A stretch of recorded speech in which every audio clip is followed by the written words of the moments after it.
Hello and welcome to the Mix Era Rap Podcast. I'm your host, DJ B Wise. This is a podcast we talk about hip hop from boom bap to trap. We're a group of hip hop enthusiasts from multiple eras trying to bridge the gap in hip hop. My co hosts are Kev and JB, the JJB. We're back in it again this evening, party people. Let me check in with my fellas and then I'll shoot you guys our social media. Kev, how we doing tonight? Doing great. Excited for another time. Just to talk, discuss, and have great dialogue. That's what's up, Kev. Appreciate that. JB, how you feeling tonight? Man, I'm doing great. It was a great week for music. A lot went on, a lot occurred, man. I look forward to talking about it further.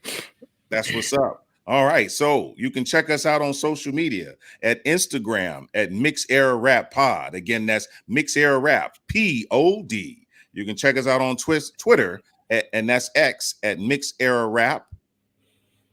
And you can check us out on TikTok at Mix Era Rap.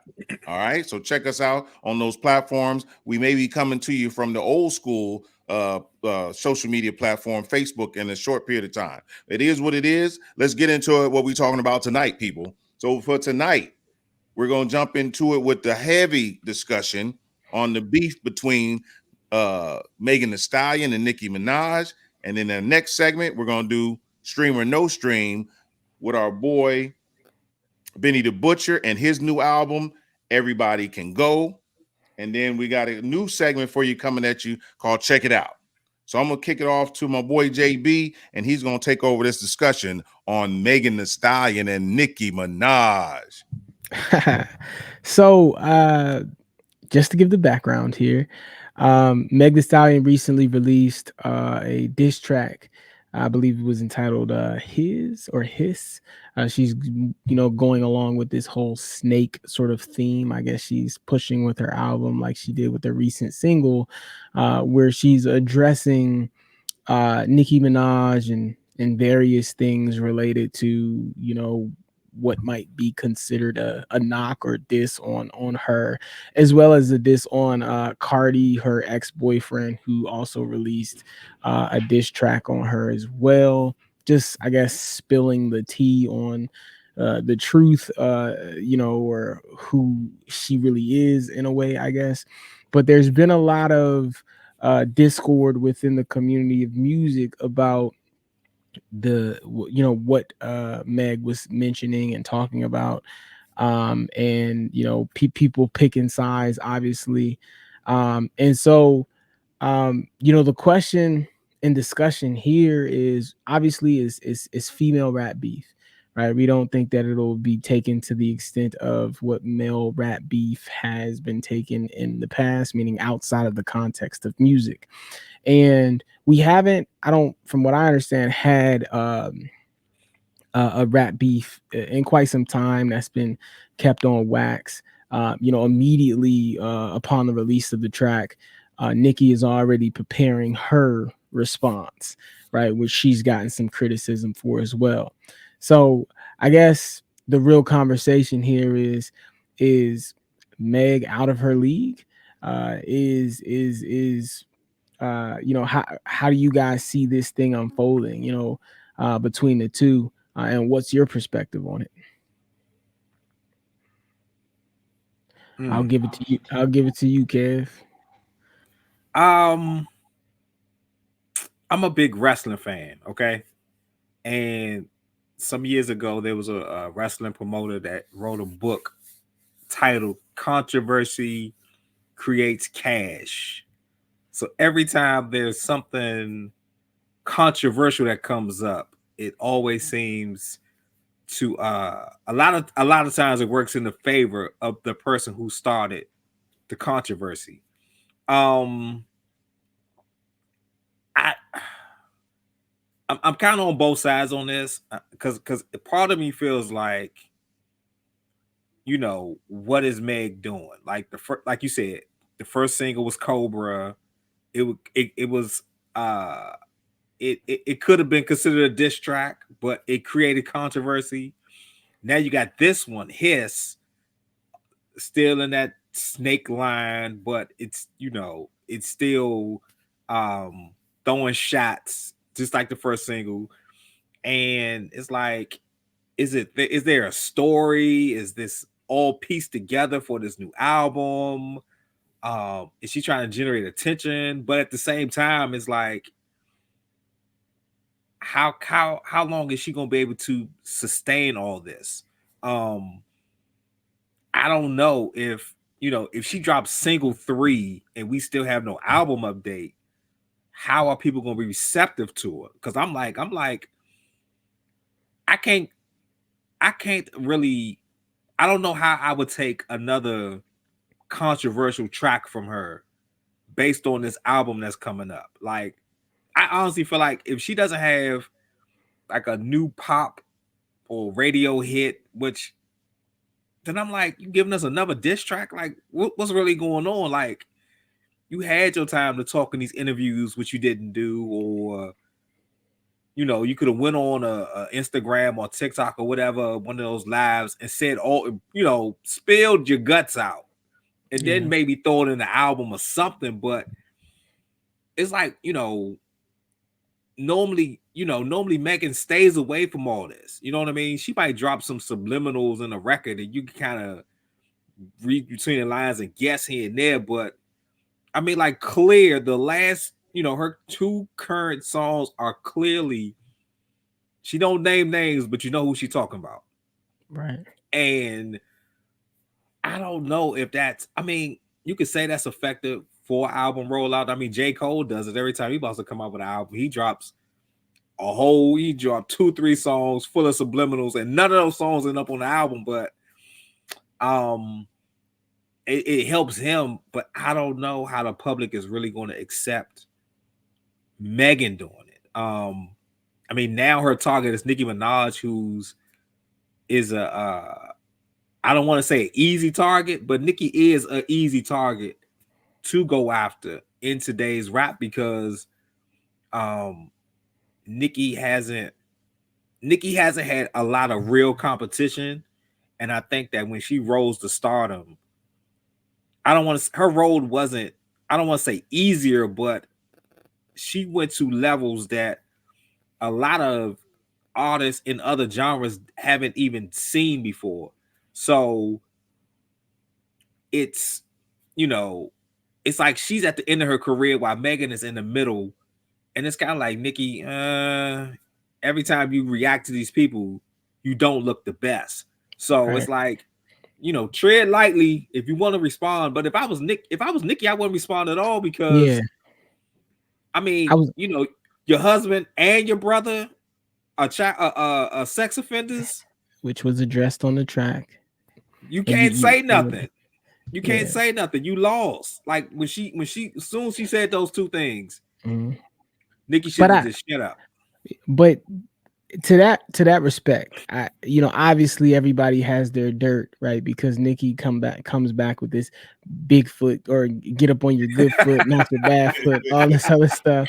They both got jabs, you know what I'm saying? But looking at it, it's a jab and a haymaker. It's 2 different things, man. I get the perspective on Nicki being an easy target, you know what I'm saying? But Nicki's a spitter. Nicki's a spitter, bro.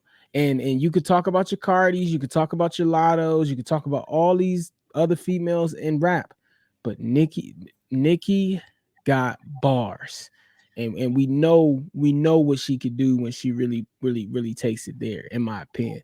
She comes from a different echelon than a lot of these current rappers rapping about my poo-tang and my booty and all this other stuff. She comes from an era where that wasn't the only thing you had to talk about to get your esteem. But I mean, she did hype up she's gonna release a song this week as her official response. But she shouldn't have said nothing until then, because so far she looks like the loser right now.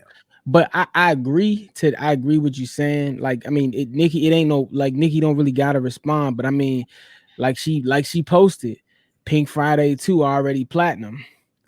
You know what I'm saying? Pink Friday 2 just dropped last year. It's already platinum. So it's like, from a numbers perspective and who Nicki is in the game, it's like, Meg, you're not even in the same ballpark as Nicki Minaj. You know what I mean? Like, I And I mean, get it.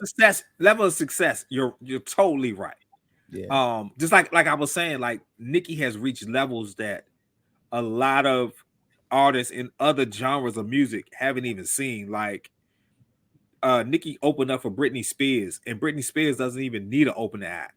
yeah, She opened up for Beyonce. Beyonce doesn't need an opening act. I mean, Nicki went around the world with pop stars who don't need opening acts, but Nicki was on the card with like legendary artists, and you know how many people can actually say they can do a concert without an opening act.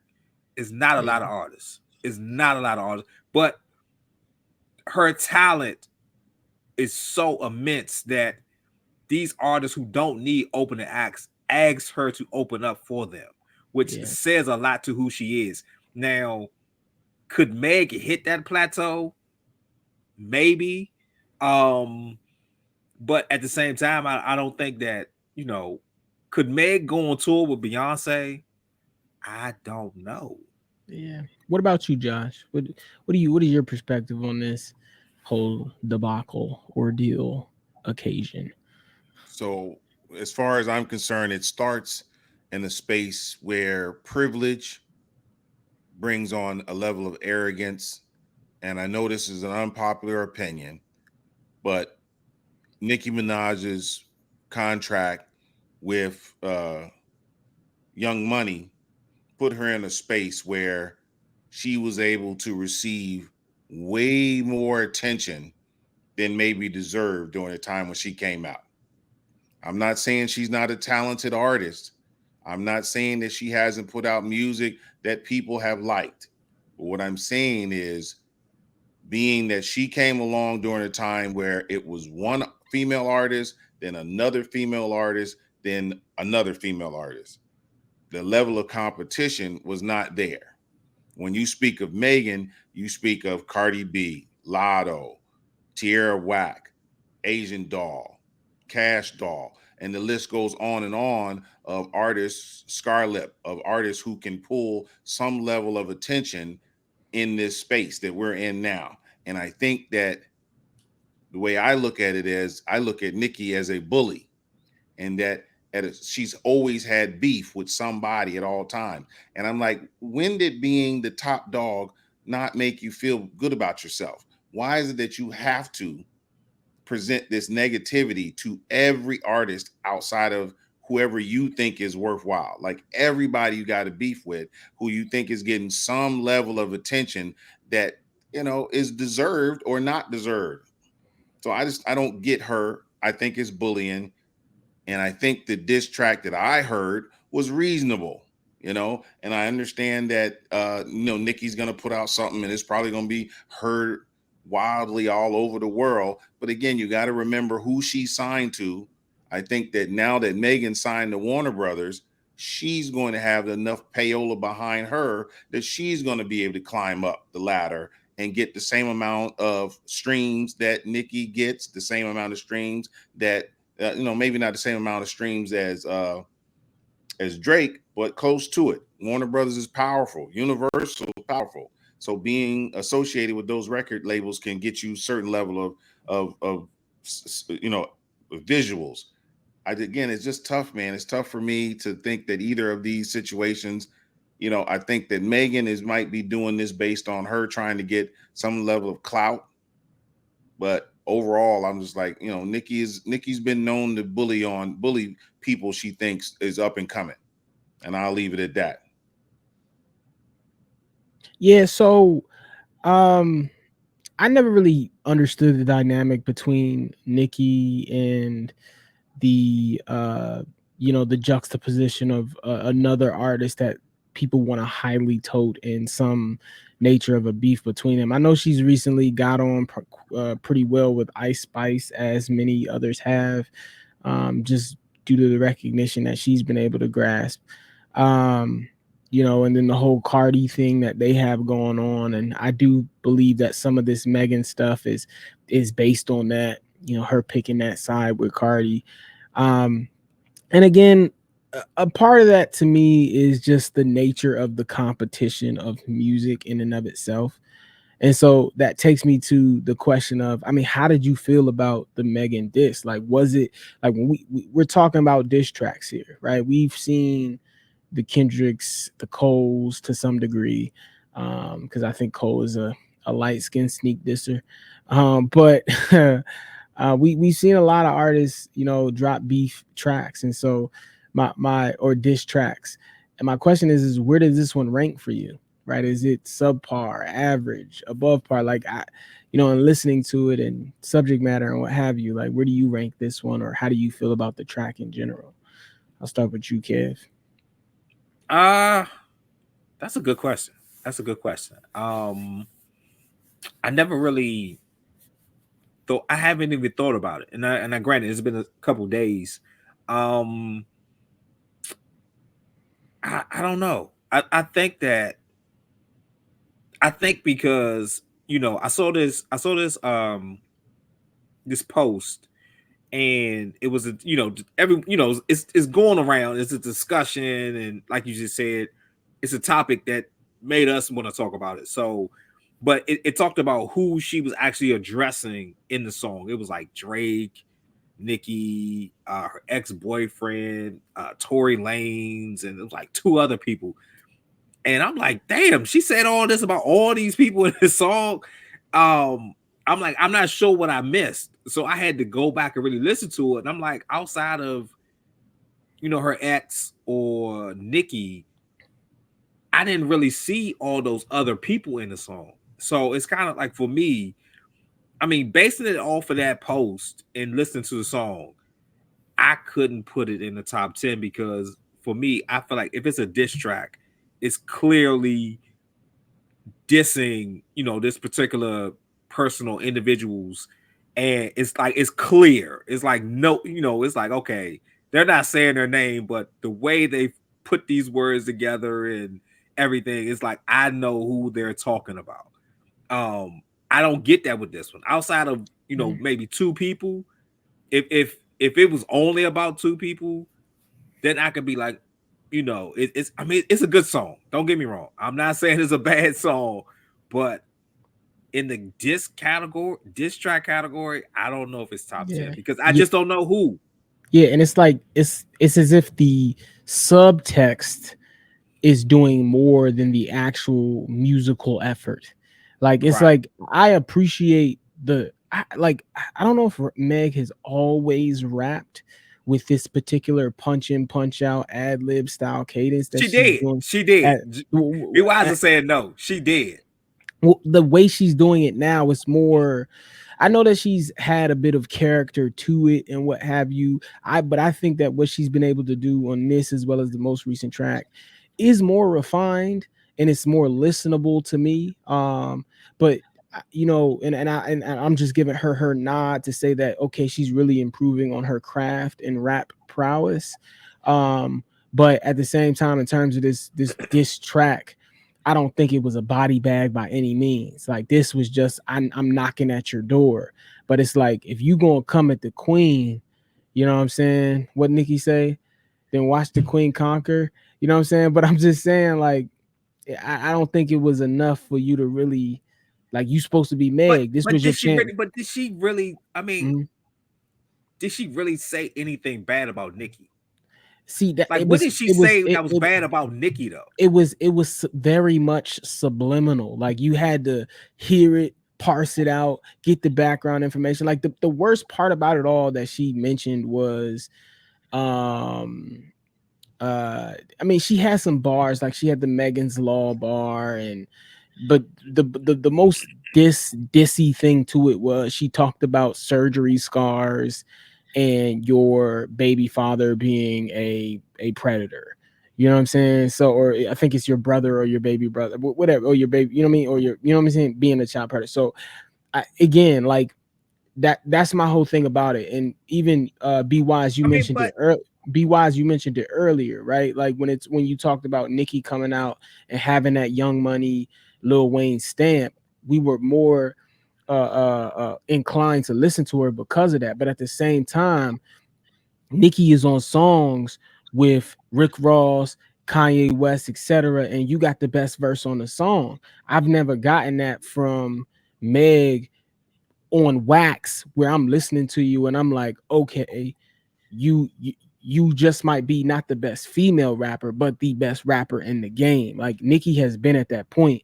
Meg has not as of yet. And I feel like this is your opportunity to be heard by the entirety of the rap community, even in dissing Nicki with this song, but you not maximizing that potential. It's like you gonna drop this song, it's not gonna be on the album, and we gonna forget about it as soon as your album drop and we realize whether or not it's good or bad or worth listening to. But um I think it's so much focus on what everyone has said in this behind the scenes. You haven't, the entertainment blogs or whatever, they talk about Nicki's husband, right? But you haven't really heard any artists come out and say anything about Nicki's husband. And No, we have. We who? have. When he was threatening, who was he threatening? Was it Offset, Quavo offset. or Offset? When Yeah, he I was think it's threatening offset. Yeah. Offset, Oh yeah, Offset, yeah. Offset But hit back. I think he's a clown, to be honest. I mean, It's like, which is true. But you know, JB makes an excellent point. If you're going to come at Nicki's throne, you got to come at Nicki's throne, and you're right. Like when Cardi, like me personally, I think Cardi had the best verse on that Migos Culture 3. That's just my opinion. yeah, Yeah. I agree. Um, but a lot of songs that Cardi gets on and she's featured on, she has the best verse. It's a song on the radio now that her verse is at the end, and the DJ was playing the song the other day. He skipped straight to Cardi's verse. Yeah. He didn't even play, and it's not even Cardi's song. The DJ just played Cardi's verse. He played that verse like 3 times in a row, And and then we he ain't skipped had to another song. and Huh? we ain't had that from Megan in a while. And I'm just And saying, like, but that's a good. I never thought of that though. I yeah, never thought of that point that we can. There's never been said that Megan had the best verse on a feature, or even Megan held her own.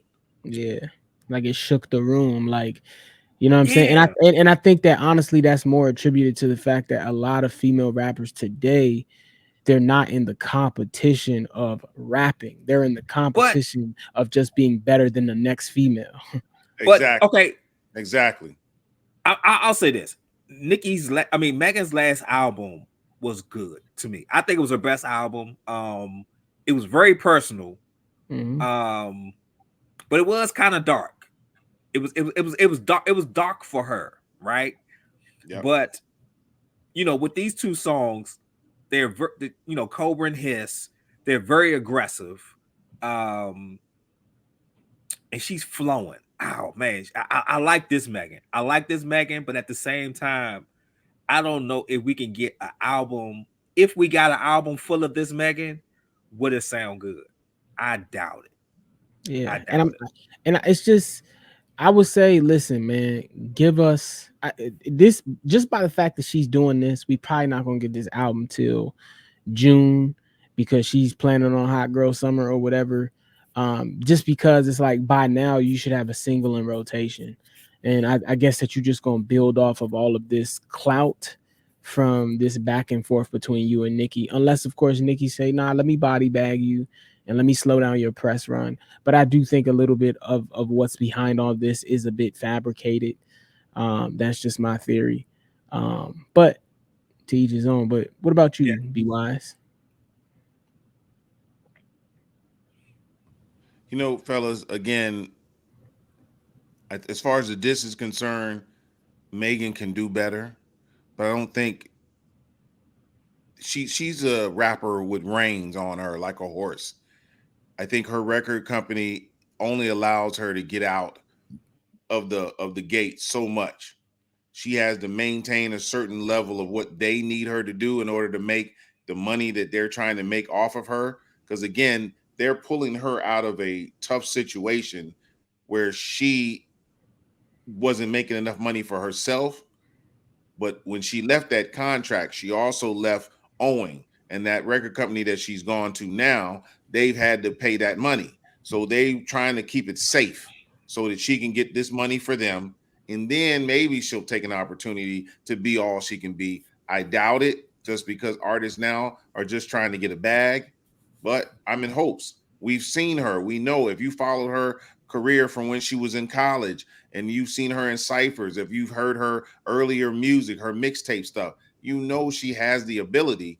The issue is she willing to go back there? I don't think she is. I don't think she needs to. I think this is a nice little clout chase that she's doing now. It'll increase her streams by, 15, 20%. That may be enough to get her to where she wants to be. Well, let You me make it, ask this. I mean, this is my last question on this though. yeah. What I mean, what you guys been saying? If Megan, if Megan kind of shied away from the booty shaking stuff a little bit, and rap with, I don't want to say substance, but rap more non booty shaking or twerk songs, Mhm. or more hot girl. She did a little less hot girl summer songs. Mhm. Do you think her fan base, or just even rap fans as a whole, do you think they Yeah. would be receptive to it? Very much Uh, so. so I think it's twofold. I think it's twofold.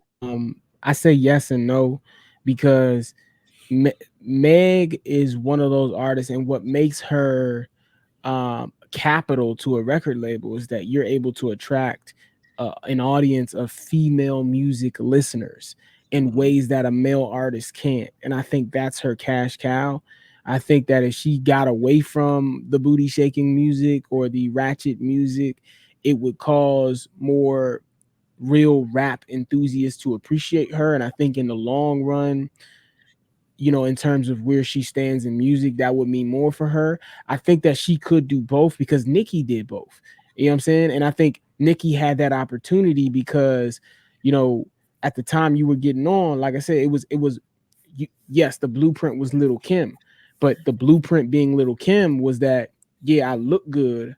I'm rapping from a provocative perspective, but I can rap my ass off. Nowadays is I look good. I appeal to this market of women, and I'm talking about the things that keep them in the club or what have you, but Mhm. you don't necessarily have to rap your ass off. You know what I'm saying? You can just appear to. Like, I think a lot of these artists have flow, but they don't have no lyrics. They're not really saying anything. And I think that the art of rapping is sort of lost in the way that we've commodified the music in that regard. So um you know, like I said, I think that it, I think that she should go that direction because it would shut all the nonsense up. But at the same time, you still want to maintain that audience of of listeners that's going to keep you in the Cardi B conversation. Because even when we look at Nicki's recent album, I don't think Nicki is giving us the ratchet BS music on Pink Friday too. I think some of it is there to some degree, like it's some TikTok worthy stuff on there, but she's really rapping on that album. She's really giving you Nicki on that album. You know what I'm saying? And I just feel like Meg, again, it's too hard to tell with these two singles she's recently put out, but it just tells me that now you're doing what the label wants you to do, and it's not necessarily about the culture of rap that you were brought up in. So we'll see. We'll see. Yeah, fellas, thank you guys for that so much. It was an interesting conversation. I hope that we were able to come to some uh, agreement on where we think things are going. Let us now move on to our next segment, and that is our streamer no stream. And we're gonna let Kev take care of this. And our streamer no stream is our boy Benny the Butcher and his new project, Everybody Can't Go. Take it away, Kev. Um, so Benny the Butcher, if for those that don't know, is signed to Def Jam. I think I want to say he was Snoop's first signing since Snoop took over president of Def Jam. So the album's out now finally. We had what, two or three singles beforehand. Um, he said it was gonna be a little different, and it was a little different, but overall, is here. I'll let the fellas go first before I really speak on it, since I'm the Benny enthusiast here. Be wise. Thoughts and feelings. Stream, no stream. What's going on? So I will start with just my opinion, and you can come back to me with the stream or no stream. I'm just gonna say, from all the interviews and all the music he's made in the past, where he said he wasn't going to change, he wasn't, there was no need for him to do anything different. I think he did. I had a feeling that his affiliation with Def Jam would give him the levity to be who he should be. And what I would tell you is that from this album, he's grown. Has he grown as much as I want him to grow? I'm not going to say that.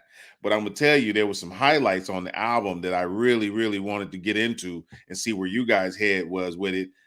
Me, that is a person that is not a huge fan of Lil Wayne, the Big Dog track was really good. I thought that Benny killed it. It don't get And, old. huh? It don't get old. Them bars just don't get old on that track. Yeah. So I really enjoyed that one. I'm not gonna say he bodied Lil Wayne. I think they were even on the track, but it was a good track. And then my next one I would tell you is, even though he only really did it as a hook, but I like the message behind it as well as the beat that came with it. The production on it was amazing. And that's Back Again with Snoop Dogg. I thought that was a very nice track, you know? And then the last one that I have to mention, because my boy Jada's on there, and that is Pillow Talk and Slander. And I thought that the production on it was high, top notch quality stuff. I know that there was someone else featured on that particular project, but the person who stood out the most to me was Jadakiss. And again, Jada's hot to me ever since he did the verses. He's just been on fire to me. Everything he's done, every feature he's done, he's been on fire. So I really like the Pillow Talk and Slander track with Jadakiss on it. And again, I've never, if you've listened to this show long enough, you know that I love Griselda. I think that they have an opportunity to be great. I think that there has to be a level of flexibility for them. I think that they did one of the things that Kev always wanted them to do. So Benny, I think, worked with other producers, and that was important. So for me, this was really, really something interesting from an artist that I didn't think had it in them. I'll kick it back to you, Kev. I do like your perspective on that, which was totally surprised. Totally didn't expect that. Yeah. JB, your thoughts, your initial thoughts on Benny Butcher's album. Yeah, so I've been listening to this one pretty heavy this weekend. I gave the Lyrical Lemonade Project one listen and tossed it away. But Really? it will. I guess we'll have a little bit of a Okay. conversation about that afterwards. Even though it wasn't bad, but anyway, back to Benny. Yeah, I've been bumping it heavy. I've been listening to it heavy. I personally, coming from a different era of like that whole early 2000s era of music, don't really like how these albums are being put out where it's like you can listen to them really fast, but I get it. And this project, and be wise, we had this debate that a while ago where who's the most commercial of the Griselda bunch. And Benny on this album proved that he has the ability to be marketed to the masses on this project. And not only that, he took some of his Griselda counterparts in Armani Caesar, as well as Stove God Cooks, and they had some of the most crisp and refined verses that I've ever heard for them. Like normally it's more on the gritty side and stuff like that, but it's just like they putting it down on this album. You know what I'm saying? It's like, okay, we rapping. You know what I mean? So, and not only that, he gave me, and I'm not saying it's 50 Cent Get Rich or Die Trying worthy at all in terms of its echelon, but to take that gritty sort of music and put it on something that could be listened to by a general audience is the vibe I'm getting to, because the songwriting is upper echelon. The track a synchronization is upper echelon to me. It's like they put thought into these small areas of presenting the music that really mattered, and he did a great job on the album, even though we know that he could do more. I just feel like he wanted to make himself listenable. And like you said, the track with Lil Wayne and Benny, listen, I that was one of the first singles to drop, and I thought it was gonna get old by now, but it don't get enough credit, man. What Lil Wayne did on that, what Benny did on that, I listen, it might be crazy to say, but that one might be better than the Johnny P's Caddy, the Cole verse. Might be, if you really break it down and listen to it. Might be. I get it. Cole, he did what he did. Cole did what he did. Cole did what he did. But Lil Wayne definitely went crazy. But that's my take on the project. It's definitely a stream for me. I really enjoy it. um, like I said, I did look at his promo run, and he said to expect something different, um, which like BY said, you got to give him a kudos, thumbs up, or whatever to kind of stepping out his comfort zone in certain aspects. Mhm. Um, the Snoop Dogg feature surprised me. I didn't expect it. I'm 50-50 on it, to be honest with you. First listen, I was like, this not needed, but second listen, I'd be like, okay, it wasn't that bad. Actually, the song that surprised me is the Big Dog song. Um, when it first came out, I saw the video. I never listened to the song, but I saw the video, and seeing that, I was just like, I don't care for this too much. But it was a different vibe when I heard the song. I was like, what was I thinking? Looking at this video, this is a good song. Mhm. Um, I, the features, it was, he's a guy that he's a feature heavy artist, which I think when done right is not an issue. And here it wasn't an issue. Um, he did step out a little bit out of, he got the Snoop Dogg, the Little Wayne, the Jada Kiss, and it was someone else, non Buffalo or non artist that he normally throws on every album, which I think was another great added touch. Um, Very enjoyable album. He gives you a little bit of his sound and his lyrics that his content that he's known for, but at the same time, he went another direction also to try to expand, to let you know that he could do other things, and it was good. So I'm gonna ask, I'm gonna go around the panel and ask, stream or no stream. JB already told us, but let us know again, yes or no. Definitely a stream for me. Definitely a stream. Be wise. Yeah, man. After hearing a few words you guys said, I just want to say that yes, I enjoyed it. I thought there was a certain level of growth, but to me, the overall album was just a blueprint to how to be a hustler. So for me, it's a no string. um, it's a stream for me. Yeah, it's a stream for me. Definitely, it's a stream for me. I wanted a little bit more, but I can appreciate what we did get. So And I'm happy with it. I think he might be dropping a deluxe, man. Because it was short, and when it was over, I was like, "Is it really over?" Like, you know what I mean? But yeah, I hope he's dropping a deluxe, maybe five, I, six I, more did- you know songs, what? And I wouldn't be surprised because I think that's the deluxe route is what a lot of artists are doing nowadays. Um, and those 5 or 6 are probably going to be those more gritty, homegrown, Benny sounding tracks. How much uh, more gritty does he need to be? what man? Come on, man! Don't do that. I'm That Don't was just pretty. This don't album do was that. pretty gritty. Don't do that, If you man. want a blueprint to how to go to prison, he gave it to you. But he Uh, ain't have all. He ain't have a whole. He ain't have all his hoodlum friends on this one though, man. And I gave him credit for that. He had I think Stove that this God, was but growth. that was about it. I think you know, I he think owes Def Jam 3 more albums.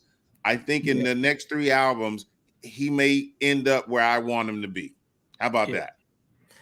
Yeah, and I think that while the subject matter may have alluded to the dealings of negativity in the streets, I do think that it was more about his story and his hustle and his dynamic. You know what I mean? Not necessarily any glorification of it.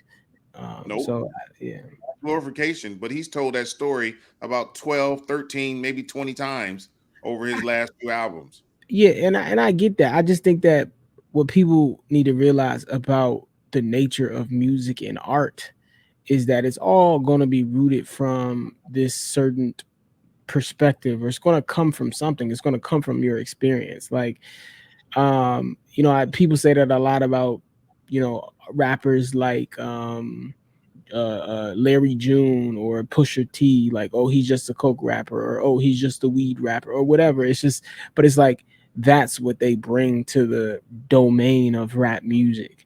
And you know, they continue to diversify it in the way that they um, improve on their or present their lyrical prowess. And I would say that he did that well on the album, all in all. I don't want to jump down a rabbit hole, but let me ask this question. You guys enjoy Wu-Tang Clan, right? Indubitably. So I would tell you that Wu-Tang was very much gangster in the street hustling rap. But if you listen to the majority of their content was telling you, hey, you can do this, but here's where you're gonna end up at. Whereas most of the current genre that followed them never says you're going to end up anywhere negative. You're always going to win. You're always going to be on top. You're going to be the kingpin. You're going to but be me. I'm I Benny the think if Butcher. you I'm on top. You see me? I'm shining. if you follow the discography of Wu Tang, maybe, well, that's alluded to some degree, but nobody listens to it and hears that because Cream don't say that. Cream just say cash rules everything around me. Get the money, dollar Mhm, bill. You know what I'm saying? It's go hustle. That's all it's saying to me, and I like the way that the art is presented to me as a listener. You know what I'm mhm. saying? So I don't at this while it doesn't glorify I would say negativity, you know, it does glorify in a way, you know, the whole chase for money and, you know, how that benefits the capitalistic dynamic or whatever we can talk about another day. But Mhm. I think that as subliminal as Wu Tang is, Benny is as well.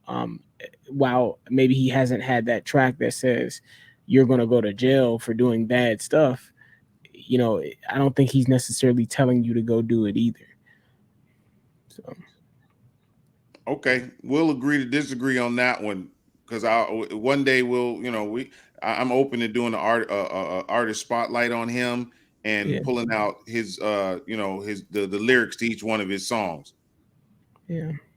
Because I believe that at no point has he ever even considered using it as a form of music that could change the circumstances of the people where he came from. So we'll keep Yeah. it moving. We're gonna get into oh my bad. Kev, did you do stream or no stream? You did too. yeah, So it's yeah. a stream for us as a whole. Two So to take one. that 2-1. It's a stream as a whole. Now we're gonna move on to our last segment, and that is check it out. All right. We're gonna let the younger in charge get into this as far as checking it out and what he's listening to right now and what tracks he think that we should be listening to as well. JB, take it away. All right. So, uh, from my perspective, what I'm listening on now, you know, I've been on a pretty strong jazz kick. It's had me in a chokehold, but this new track by Sir is fantastical. I think he's like on this whole D'Angelo sort of vibe with it, but it is different. It's a nice take on R&B, whereas though like I feel like a lot of R&B guys sound the same, like Daniel Caesar and all these guys. They just have the same sort of auto tune pitch and flow to how they make R&B, and I think Sir is quite unique in how he presents that. I went back on some Ransom stuff also, but there's a lot coming. I know Slum Village recently dropped a new track. Um, Hiatus Coyote as well dropped something really great. But there is an artist that is not so well known, but is up and coming, and I really like his music, and I definitely recommend you go check him out. It's Benjamin Earl Turner, Selling Air, a new hip hop project that dropped within the last week, or well, actually dropped some time ago. But I recommend you go give him a listen. He released a track earlier this summer. So yeah, those are my go check it outs as of now. And I And guess what we was got that track again from Benjamin Earl Turner? um, Benjamin Earl Turner. Selling Air is a project he dropped actually in 2021, which is pretty good. I just went back to on it. But he has a more recent project and single that dropped sometime last year. So um, that's what I recommend so far. Like I said, and then obviously Mick Jenkins dropped his deluxe project. That is, if you haven't heard his recent project by now, The Patience, you should not leave this month without listening to it, because it's a really great one, and I really hope that he cracks the mold. I mean, I hope Rhapsody or somebody grabs him and puts him on a track because he deserves it. He definitely deserves it. So yeah, that's it for me. Like I said, I've been on a pretty strong jazz kick recently, man. It's got me in a chokehold, but rap wise, that's where I'm at. Man, that is what's up. I really enjoyed that. I'm definitely going to check out that Benjamin Earl Turner and Mick Jenkins. I love that dude. It's what's up. I'm gonna jump in and do mine, and we're gonna let Kev anchor it because that's our anchor man on the team. So for me, I only got a couple, but Aaron Cole out of Virginia, man, he just dropped two singles, really tight, man, really tight. Go check them out. One's called Signing Bonus. That's the one you really need to check out. Stream it as much as you can. Uh, Aaron Cole is not a mainstream artist. He would be what you would call in between secular and gospel, but he's not totally gospel. So he's not going to be like your Trip Lees and so forth like that. He's right in the middle, and he's a young dude. His flow is crazy. Somehow or another, he's getting great production, which most of our gospel rappers don't get the best production, but his production is stellar, and he has quite a nice following. One of my children went to see him perform and said that the crowd was really nice, so I was very encouraged behind that. And then the next track that I think that we all should get out and definitely stream, and that it comes from the Book of Clarence soundtrack, and it is Jesus, and it was really a hot track. As you got Kodak Black on the track. For someone who would tell you that Kodak Black is not in my top 20, I would tell you what he did on this track. If he continues to live up to that standard, what I saw him do, what I've heard him do, and look, I gave him every opportunity. I listened to this track well over a dozen times, and every time I heard it, the level of substance that he put into this was so dynamic that it almost put me in a new space where I may have to go back and listen to his catalog again and see if I can find those B-sides where he's showing this much substance. And He then my learned, girl Doja Cat, she's all over the place, but when she's on, she's on. And I yeah. thought this particular track fit her perfect, and she ran the beat well. So those are my two. I'll leave it up to you guys to throw in your 2 cent, but we're gonna let Kev definitely anchor this one. And yeah, Yak learned that from that Mr. Morale album. I just Yeah, want to throw that out there. yeah. But he's always had substance in the music, but I think that Mr. Morale album is really what allowed you to see that potential as well. That's what's up. Kev, take it away. Uh, this is going to surprise you. I haven't really listened to a lot of rap this month, which I shocked myself trying to come up with a list Yeah, um for this hasn't been show, and I was, huh? hasn't been Which, a lot. I mean, but you know what? Surprisingly, it has been a lot of rap music that came out this month. Mhm. Not a lot of big names, but not a lot of not a lot of even not even a lot of songs that have like hit or Yeah, made you want to, go listen to this or this or this. Um, BYs will tell you all the time. There's a whole bunch of little, and that's what it is. It's a little this, little this, little this, little this, little this. And unless you're a fan of the Littles music, either you're gonna go to it or you're gonna stay away from it. Um, my mood hasn't been to go to the music, so I don't have a lot. I don't have a lot. We just talked about the Benny album, Big Dog.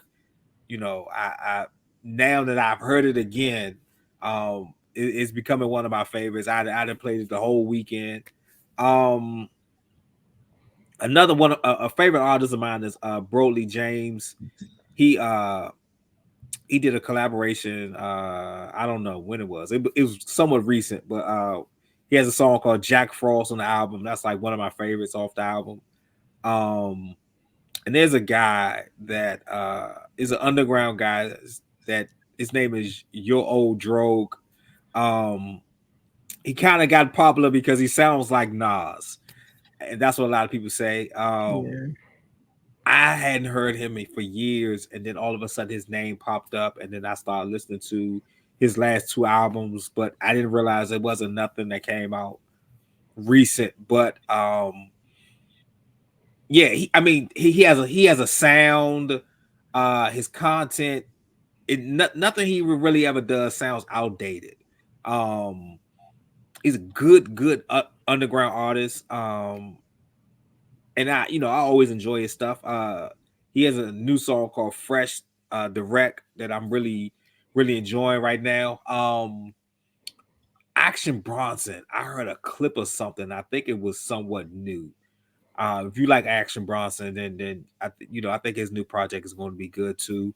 Um, that's about it for me, man. I'm trying to get back into it. I mean, I listened to a lot of stuff this weekend, outside of Benny, but yeah, this month it's been a bad month. I haven't really got a lot of stuff. I mean, JB, he's on his jazz thing. I'm on this what is it called? Amp piano, whatever Yeah. it's called. yeah. My piano. Yeah. Yeah. Yeah, I'm trying to get into that.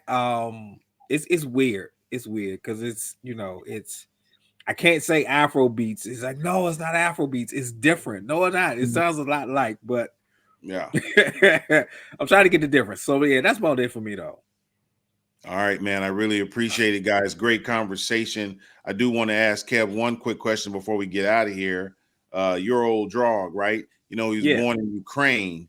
Do you think that him being an immigrant, right, allowed him to almost absorb the culture in a way that an artist born in America might not have been able to absorb it? That's why he sounds like Nas. Um, I think the fact that outside of vocally he sounds like Nas, um, he does a lot of his own production, and it just feels like he's a niche artist. I'll say he's a niche artist. Um, a lot of his stuff it does have that Wu Tang. We talked about Wu Tang. A lot of it falls in that Wu Tang category. It Hmm. falls in that late 90s. It's very New York. It's very Yeah. New York rap. Um, it's borderline boom bap, but it's not really. It's he could come at it from so many different angles. Hmm. Um, but I do think the sound. I think the vocally sound like Nas does hurt him in a way because Nas is such a big star, Mhm. and I don't know how it goes over with fans, but when you listen to, if you listen to his song and you listen to Nas song, you know it's a difference. It's a Yeah. I mean, outside of them sounding alike vocally, it's a clear difference in their music. Um, I mean, he's independent, so if you're an independent artist and all you got to do is you can sell out 1,000 seat club as an independent artist, and you'll Mhm. make 80% of your money outside of the typical artist. And then he can sell. He got everything he sells is pretty much coming to him. So Yeah, I'm with you. I appreciate that. Any thoughts from you, JB? I just, again, it was interesting. I've heard him recently. I'm only new to him by about 3 months, but in that time frame, I'm like, wow, this dude is like he's what rap should be. I hate to give him that moniker because I know that there are other people who could be that, but for him to be an immigrant, come here, learn or absorb the music of the 90s and early 2000s and be able to regurgitate it in 2022 and 2023 in his own way, I find that inspiring. Yeah. And it So then causes me an issue that why is it immigrants that can inspired and be inspiring, but our own native people can't be inspiring? Go ahead, well, JB. yeah. So so first of all, Eurodrog, he's been on for quite some time. I mean, he did spend a lot of his upbringing in Brooklyn, New York, which is why he has that Nas influence. And he's always been toted around the same echelon as a Danny Brown in terms of the underground music scene, because there was a time in the mid 2010s, early 2010s, where 2013 ish, where underground rap had its place and it was appreciated, whereas though now it sort of fell off in a way just because I think certain people just aren't producing to the degree that they should be, or they're trying to keep up, or some people are just got they just shove them under the rug. But I think that I don't think that it's that, you know, we as people in America don't necessarily want to gravitate toward the icons or legends of music. I think that it's sort of twofold. Like, a part of it is hip hop or rap music in general, the whole black culture aspect to it is living and breathing. It's evolving. It doesn't stay the same. And Nas is something from the 90s, which even in Kendrick Lamar or J. Cole hasn't been replicated. So I think that when you come here from another country and you have an appreciation for a certain version of music, you build your archetype around that. And that's what love, and like. And that's why he's where he's at in terms of the subcategory or genre of music being underground. And he makes music with the West Side Guns, and he even has a Doom feature on one of his later tracks, which I think is posthumous.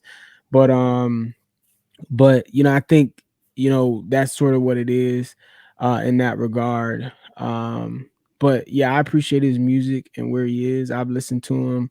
um you know my thing, it's always been hard for me to listen to certain artists that aren't of black culture but do the black culture thing. It's always been hard. I'm always double take on that. You know what I mean? And I think that he definitely deserves his credit in terms of his ability to do what he does. I don't think that it's as complex as a guy like Immortal Technique, because he's really into the politics and giving you the real information and math and rapping around real activism. And not only rapping about it, he can speak about it. But yeah, I think Eurodrog definitely gets his respect from both a production perspective and what he does on the track as well. So, um, but yeah, I'm gonna definitely check out his more recent stuff. I just noticed that he had a new track. So yeah, thanks, Kev. I appreciate that. Yo, that's what's up, party people. I think that this has been a real one. I hope that you guys were able to take away something from this conversation. Please follow us on our social media platforms. We got a live show coming up for you real soon. You can follow us on Instagram at Mix Era Rap POD. You can follow us at Twitter at Mix Era Rap, and you can follow us on TikTok at Mix Era Rap Podcast. Mix Era Rap Podcast. We appreciate you. God bless. We out of here. Peace.